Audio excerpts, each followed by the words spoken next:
Jimmy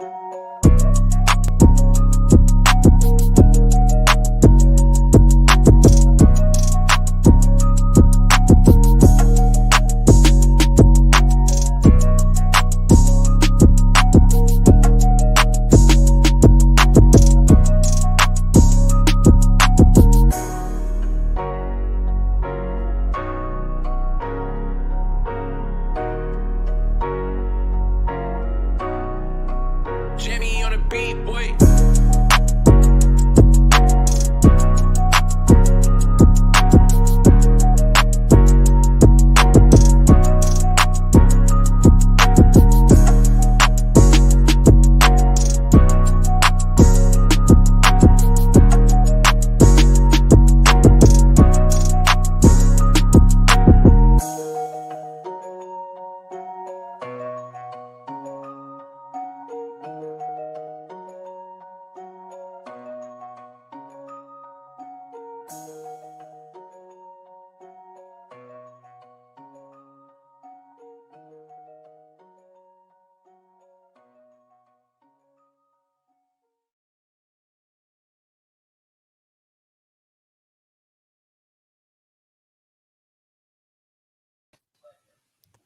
What's going on, everybody? Welcome to Double Coverage, the NFL podcast presented by the Gin Sports Network.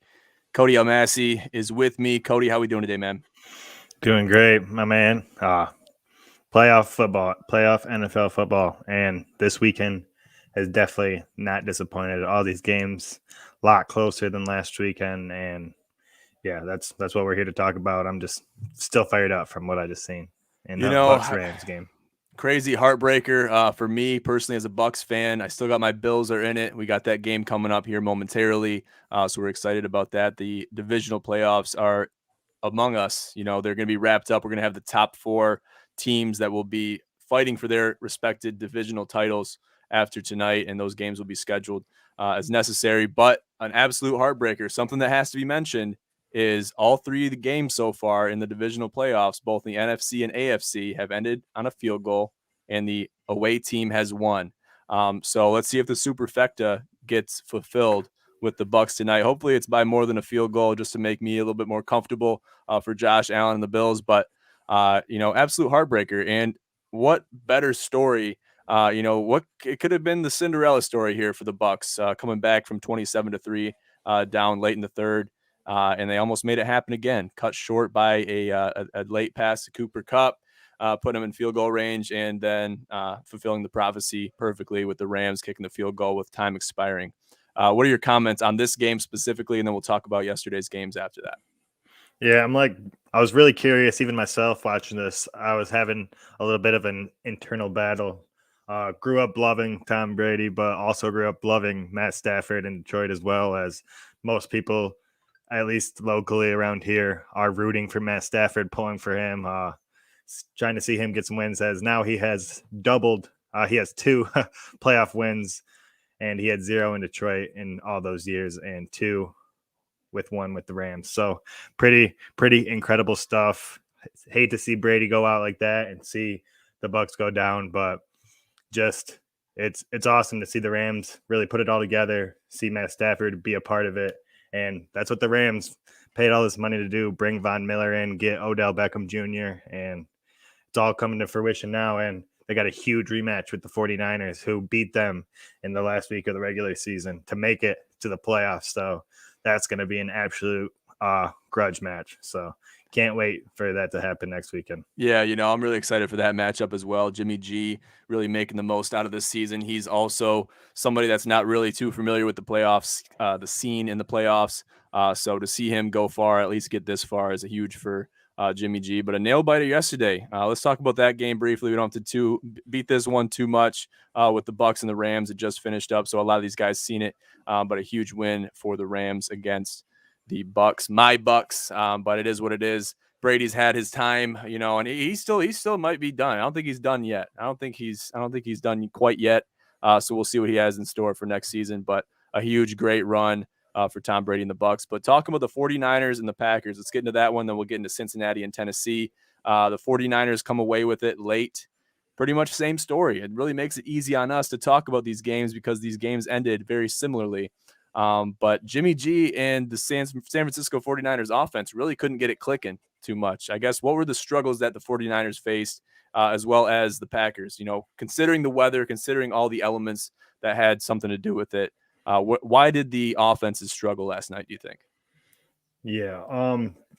As why Green Bay, I mean, Aaron Rodgers, he was getting rushed the whole time. Bosa coming back, that was huge. But yeah, Jimmy Garoppolo, I heard a crazy stat yesterday that was his first time that he ever threw a pass in under 40-degree weather in his NFL career. So I just thought that was absolutely mind blowing. And I knew that he was going to struggle. I just thought it was going to equate into a Green Bay win. I did not foresee that happening.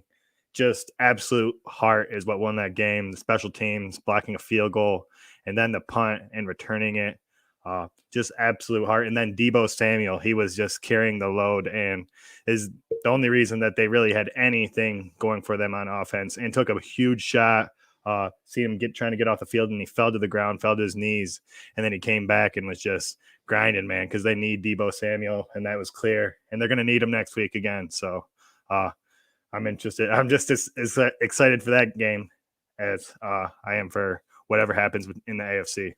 Yeah, the NFC and the AFC are both shaping up to be great divisional title games, especially whatever happens tonight. It's going to be a great game against the Bengals. The Bengals are playing very inspired as well. But yeah, the 49ers and the Packers both struggled offensively. It was uncharacteristic to see the Packers struggle on offense in Lambeau Field, regardless of what the weather was looking like.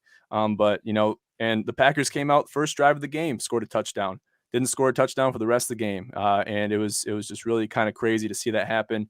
It was an exciting game, low scoring game, but very exciting, I think, throughout. And it was just a sight to be seen. And the world was stunned, similar to how I think the world is stunned somewhat tonight with the Bucs losing to the Rams. Obviously, two greats, I call them the grandfathers of the NFL, are now no longer in the playoff running. So there's going to be a new champion this year. We're going to see who that is. The Chiefs obviously still in it very much. I think my Bills have it covered tonight. I'm going to make an early prediction. I got the Bills money line in a parlay. That's it's part of a certain amount of legs in a parlay that has to get hit. But I'm riding my Bills all the way to the finish. So I think they can win it all from here on out. I as well have the Bills and a money line bet. Do you really? Okay. Hey, not a bad pick. Not a bad pick. I think a lot of people have that pick actually today, which is not an unfamiliar pick to anybody for anyone's bet slips. So yeah, the game has started first drive, and the Bills are on the Chiefs 40 driving. So looking good there, my friend. Definitely looking good. We're feeling good. Another surprise, though, go ahead. The AFC, that game yesterday between the Bengals and the Titans, man. I really thought the Titans were going to be the hottest team in the playoffs. Derrick Henry coming back. I thought he was going to be impossible to stop, and that's exactly what the Bengals were able to do. And they won by a field goal, 19-16, off Evan McPherson's great day. Dude was kicking the lights out, man. That was crazy to see. I almost took them in a 6 to have more than 6.5 points, and I'm kicking myself in the ass for not doing that now. But just like what those two games yesterday, how they differed from today's game, both the unders hit in those games, and today the over hit. So it was good to see a little bit of scoring, and you'd expect to see that again tonight in tonight's game between Mahomes and Josh Allen. Yeah, I'm expecting tonight to be somewhat of a shootout. I believe the over is in the mid 50s. So we're shooting for that. I think a team can maybe make it to the 30s if these offenses really get clicking. Travis Kelce gets the job done on offense. He'll obviously be a huge target for Patrick Mahomes. And there's going to be multiple targets that Josh Allen has on the Bills side. So I'm looking for a lot of fireworks tonight offensively. I'm still expecting the defenses to play well. Don't get me wrong there. But I think it's going to be an offensive shootout tonight in the matchup between the Bills and the Chiefs. But yeah, yesterday in the Bengals and the Titans, that was really, very unimpressive, I think, offensively as well. Tannehill throws 3 interceptions. Burrow throws 1 interception. And it's just a lot of field goals happening, a lot of getting into field goal range and converting those field goals. And as we know all too well, that game was decided by a field goal as well. So there's a lot of things, a lot of moving parts with this. But these offenses across the board, anybody that has, had success, I would say between the Rams and the Bucks, that's the most offense I've seen so far in these divisional playoffs. So there's going to have to be some clicking that happens offensively, or else there's going to be teams that find those gaps in these teams' defenses. They're really going to succeed offensively, and we might see a blowout here if they continue on the path they're on. So a lot of things to consider. The Bills have moved their way into the red zone now. Second and goal. They are about the 3 or 4 yard line. So I love it. Yeah. If you bet you're over, it's looking good on this first drive. So it is. I see it just went to 3rd and goal now. Hopefully they can punch it in and get out of there with a touchdown instead of a field goal. We really need this touchdown. And you got to start the drives hot. That's what the Packers did yesterday. It wasn't enough. It wasn't enough because they couldn't succeed. They couldn't get anything going. Devontae Adams was in double coverage the whole game. They couldn't shake him. But the things that quarterbacks have to do, they have to diversify their portfolio. Every quarterback has a favorite wide receiver, has a favorite tight end, has a favorite slot. They have to diversify their portfolio. And yes, utilize your favorites, but also don't forget about your auxiliary receivers, because if you do, then they're just going to get put to the wayside. They're going to drop coverage in those. And they know that the quarterback is looking. The time is limited. These DNs and these D linemen are really putting major pressure. We've seen that a lot in every single one of these games. These DNs, this defensive line, for no matter what team you're talking about, is playing 10 times harder than they were in the regular season. I don't know if that's just me seeing that. Do you see the same thing, Cody, or am I seeing stuff? Yeah, I mean, maybe we're just watching some really good defensive lines with the Rams. Von Miller, Von Miller and Aaron Donald, and then playing Ndamukong Suh, Jean-Paul Pierre, and those are 2 great defensive lines with some playmakers. And then in yesterday's game, you got Bosa, and even Green Bay's Zadarius Smith, Rashawn Gary, my man from Michigan, where they're just out here eating. And yeah, it's fun to see, especially when that's the position I played in high school. So right, we love to see it. You got to be the hungriest man on the field if you're playing on the defensive line. You got to want it the most. You got to be able to infiltrate that pocket and tackle the ball carrier. Defensive ends, you have outside contain, but your first priority is the quarterback. You always know that. You have to know that. And speaking of, the Buffalo Bills have scored a touchdown and converted the extra point. It is 7-0 Buffalo Bills over the Chiefs in Arrowhead. That's going to be a battle. Arrowhead's always, and I've seen a lot of games on prime time in Arrowhead this year. I don't know if they're just, overloading Arrowhead, if the media just loves the Kansas City Chiefs. I don't know what it is. I think that's part of it, but there's just been a lot of games, and it's kind of crazy. But the away team's at it again. At least yes, they are. And we got to expect the Chiefs. This is going to be an offensive shootout. We've seen this now. We're 7 minutes into the first quarter. We've seen a touchdown. We're going to see a lot more touchdowns kind of trickle in. Once we see a back and forth, that's when overs really start looking good from the betting perspective. So obviously I don't advise towards betting overs and unders live. Once the game has started, try to avoid betting over and unders live. But before the game, obviously you just got to predict and see. But over and unders, basically, especially in playoff football, it's a crapshoot because the defenses are coming out swinging. The offenses might be playing like they're on thin ice, so they might not be playing their hardest and succeeding and excelling as much as they could be, or as much as they do in the regular season.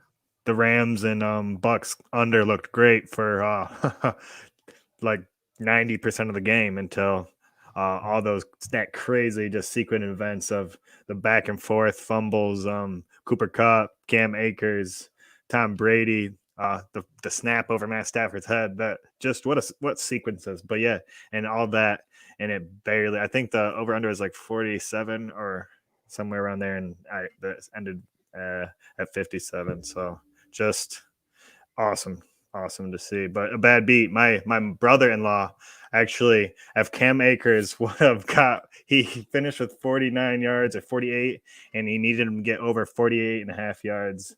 I wish I could pull the bet slip up here, but yeah, he barely missed.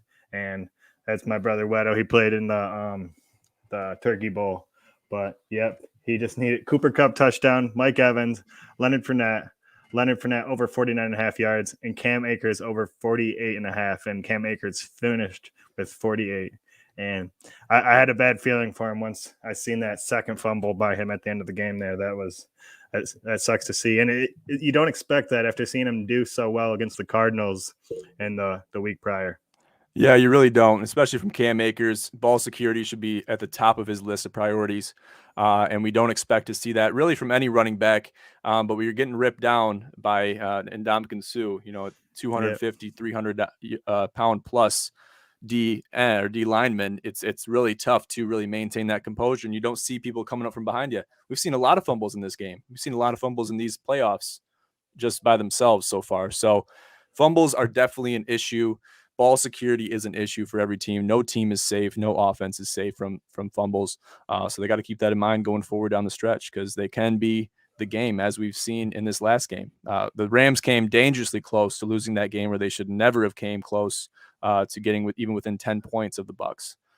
So that's just the Brady story. That's the Brady Cinderella story. We really can't expect anything less. And I think the Bucs delivered to the best of their ability. Fell short today, but it is what it is. A great matchup, a great game right there. So really, really great stuff. This has been heating up so far. The NFL playoffs have been a complete thriller. Every game has been a thriller so far. A lot of these games have been close, even when they appear to be blowouts. So I'm excited, man. The divisional titles are coming up here in a week. So we got to be excited, stay hungry. And let's make our Super Bowl predictions right now. Who do you got? That's tough. I really think the Rams are going to advance past the 49ers. They're not going to get beat by them again. And Matt Stafford is going to capitalize on this opportunity. And then Bills Bengals, that'll be interesting. But I think that's saying that the Bills win tonight. But the Bills get by. Bills Rams. I'm gonna say the Rams get it here. Matt Stafford might be a little Detroit in me coming out, but yeah. So Rams and Bills. Yeah, but I think that Buffalo, they get their hopes up.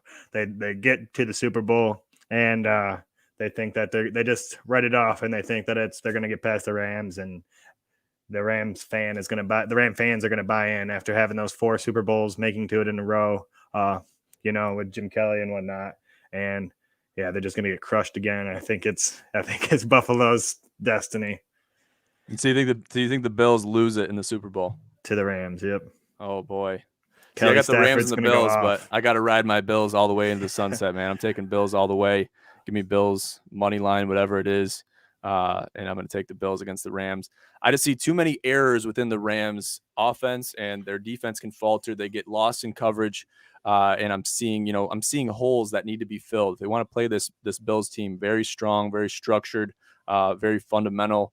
If they let that go, if the Bills, power through that, deficiency that the Rams have been facing and somehow been making it this far, then I see them faltering to the Bills in the final game. But we'll see what happens. I think it's gonna be a thriller no matter what. But I like the picks. Yeah. I like how we got the same 2 competing, but then different results. Yes, sir. Makes it fun. Yes, sir. Makes it interesting. Well, good deal. I'll let everyone get back to watching the game. Cody, do you got any final statements before we get back into it? Yeah. I mean, just sit back, grab some popcorn, and watch some amazing football. Some of the probably 2 best players you're going to get to watch over the next 10, 15 years. And I just watched Patrick Mahomes do some absolute magic and do some underhand shovel pass to complete the 3rd down. So yeah, everybody just enjoy some football, and we'll see you on the Gen College podcast this week. Yes, sir. Yes, sir. Thank you everyone for tuning in to the Double Coverage Pod. Make sure to stay in touch with us throughout the link tree down at the bottom of your screen. Get in touch with us through all the social media outlets that we have provided within the link tree, and always stay tuned to our website for all updates and articles pertaining to the sports world. I'll leave it at that. Enjoy the Bills-Chiefs game tonight, and we'll talk very soon. Thank you, everybody. This is the Double Coverage Podcast. I'm your host, as always, John J. II, with Cody Almasi. Have a great night.